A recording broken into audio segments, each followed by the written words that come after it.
It's just like a book that you will not like put down. You can genuinely see this like happening in real life, kind of. Reminds me of like summer vacation and sun, beach, the water. I think I actually like chuckled a few times like like when I was reading.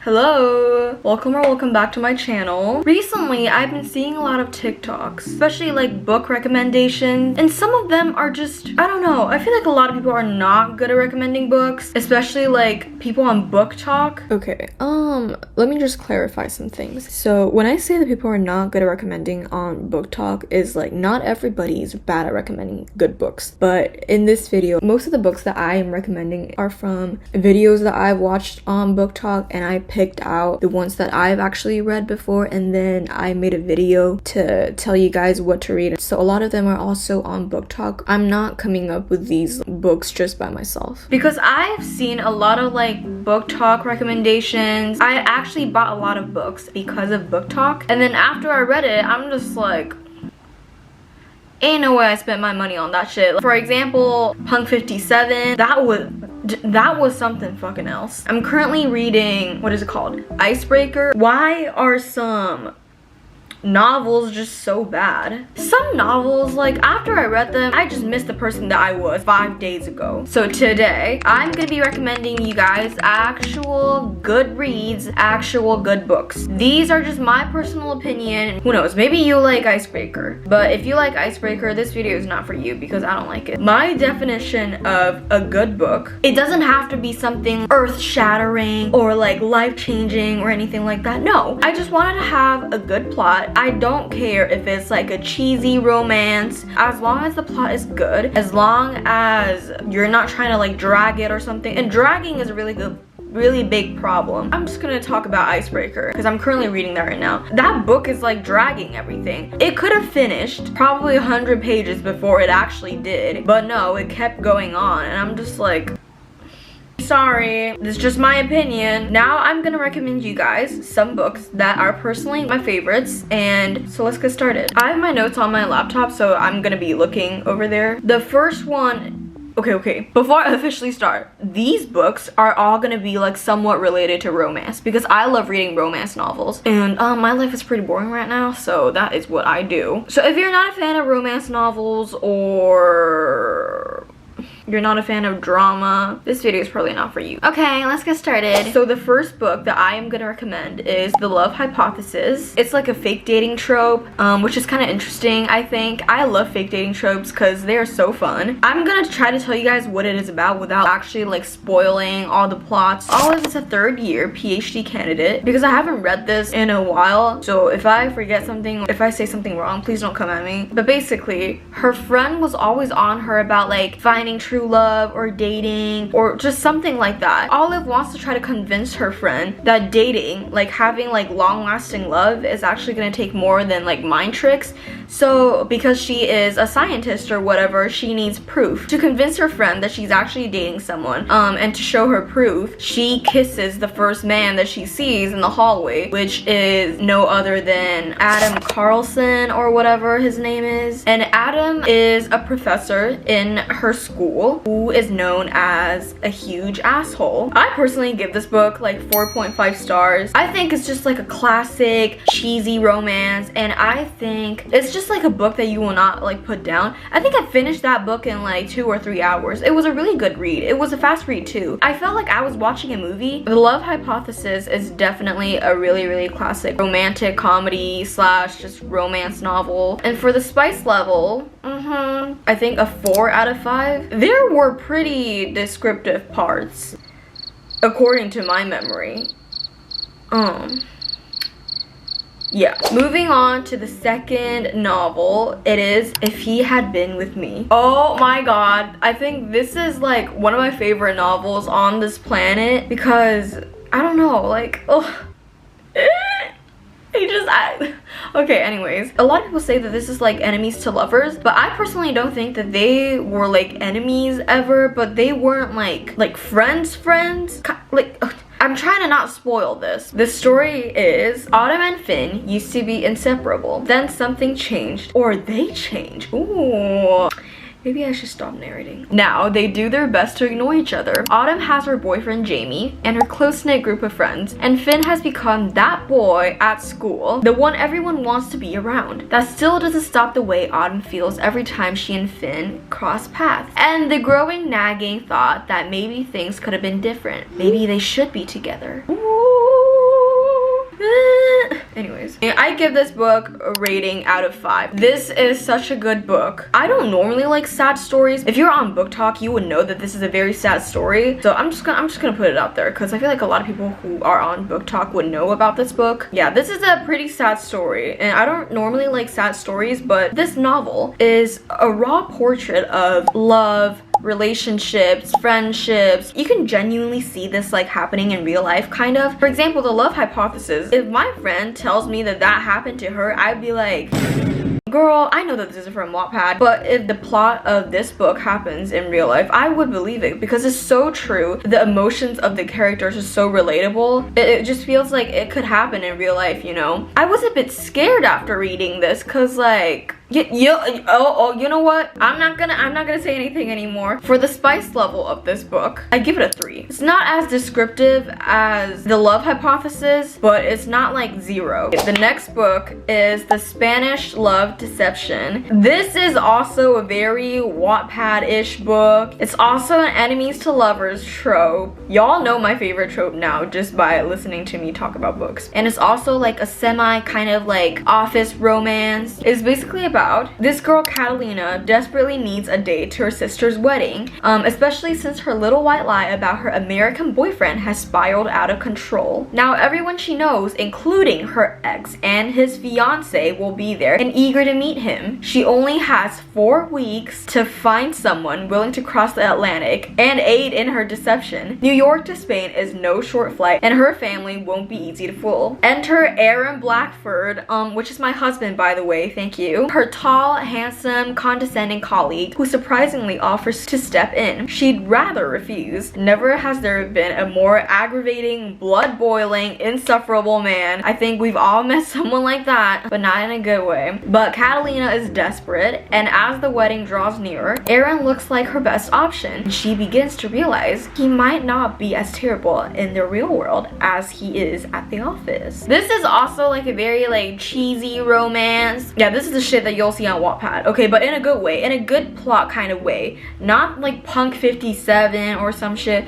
Like, oh my god, that book actually like traumatized me, because what the hell was that? Anyways, we're not here to talk about that book, but if y'all want me to like give y'all book recommendations, I have a lot of those. So I give this book a 4 out of 5. I typically love like, you know, romance novels, like cheesy, corny ass romances. It's just not like, it just feels like I live in a fantasy, you know, and I typically cannot fully like, what am I saying? I like things that are kind of like realistic in a way. But hey, if you love living in a fantasy world, if you also feel like, you know, you need a little getaway just by reading, that book is a pretty good like getaway, since the background setting is basically in Spain, and I feel like it is very exotic, and like it's just this like little summer fling kind of, but not really. Reminds me of like summer vacation and sun, beach, the water. You're having a little romance with this guy. Like, who doesn't want that? Come on now. For the spice level of this book, I give it a 4 because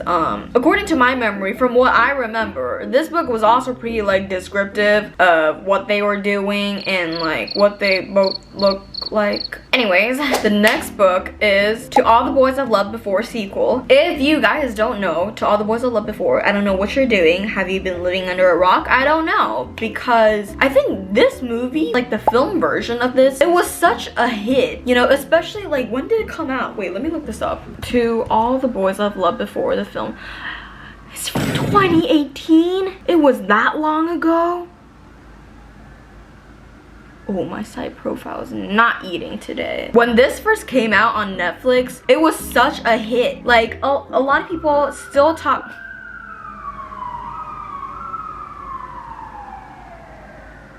A lot of people like are feeling so nostalgic whenever they hear Love's song. What is it called?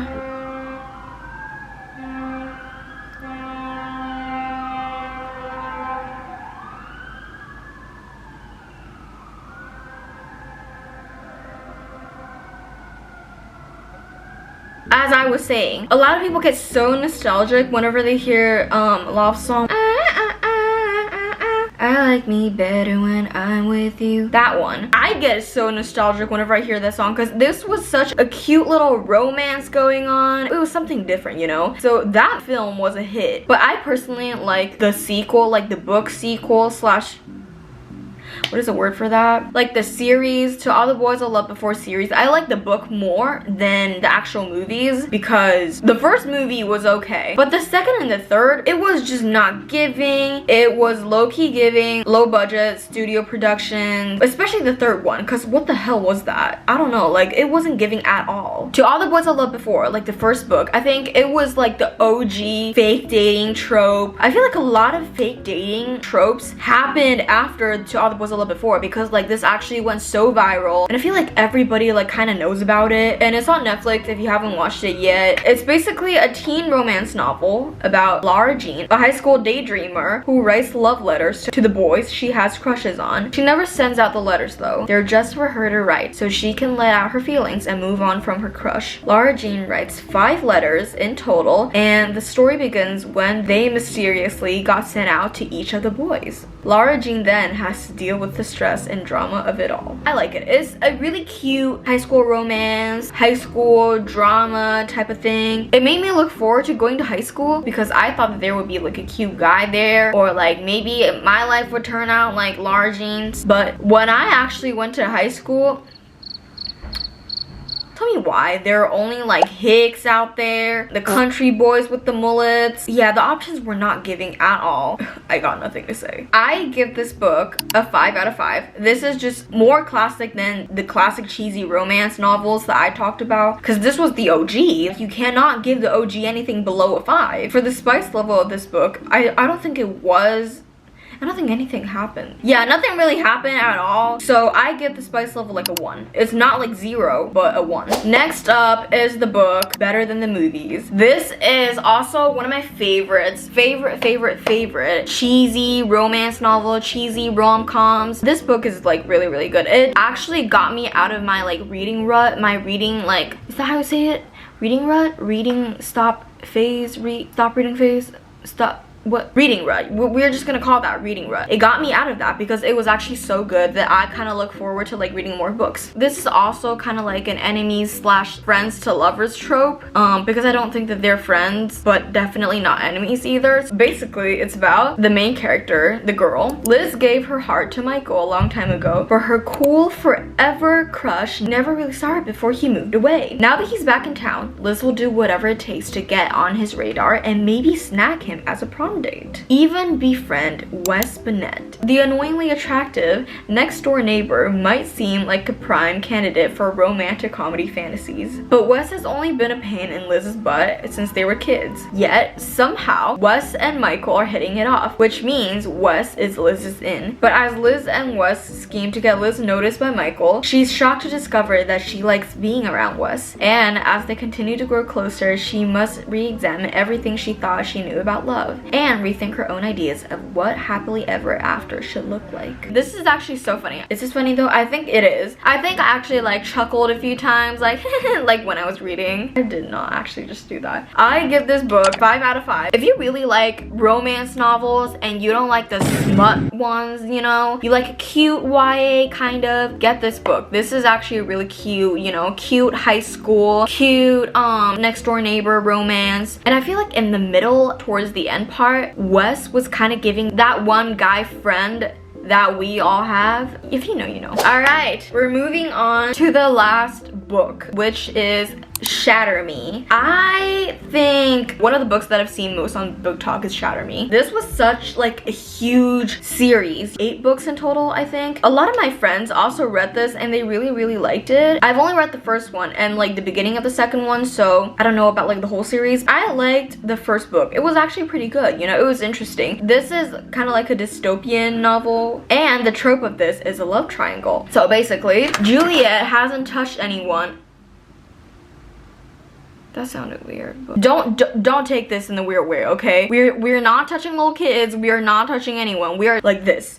Juliet hasn't touched anyone in exactly 264 days. The last time she did it, it was an accident, but the re-establishment locked her up for murder. No one knows why Juliet touch is fatal. As long as she doesn't hurt anyone else, no one really cares. The world is too busy crumbling to pieces to pay attention to a 17-year-old girl. Diseases are destroying the population, food is hard to find, birds don't fly anymore, and the clouds are the wrong color. The re-establishment says that their way was the only way to fix things, so they threw Juliet in a cell. Now, so many people are dead that the survivors are whispering war, and the re-establishment has changed its mind. Maybe Juliet is more than a tortured soul stuffed in a poisonous body. Maybe she's exactly what they need right now. I think this book was just pretty interesting. I was eating up the romance. It was not bad at all, you know? Normally, I don't really like dystopian novels slash movies because I just think that they're too much for me, you know? I don't want to think about like the other world or what the world could be like or some shit. Like, I'm too tired to think about this. It did a really good job of describing what the dystopian world is kind of like. I wasn't really bored by this, so this is a pretty good read. I give this book a 4 out of 5. For the first novel, the spice level is a 2.5 out of 5. Editing me here. After thinking about this a little bit more, I give this like a 1 out of 5 because I don't think anything really happened. I think they talked about it, but like,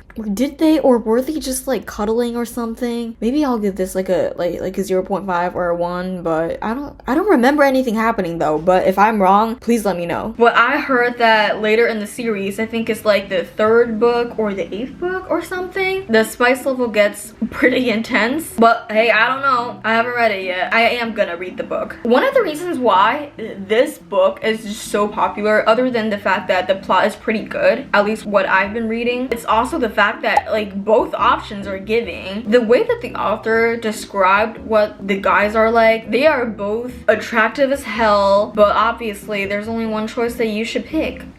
And that choice is very, very loud and clear. Feel free to read the book because it's actually a really, really good read. I personally like it a lot. That's it for the book recommendation. If you don't like my recommendations, fuck you. Just kidding. If you don't like my recommendations, I'm sorry. Maybe our taste is just different, you know? It's okay to have different opinions than me, and it's totally fine, you know? You can like whatever you want to like, and I can like whatever I want to like. Thank you so much for watching this video. I hope you liked it a lot. Let me know what you guys want to see from me, and I'll see you in the next one. Bye, guys.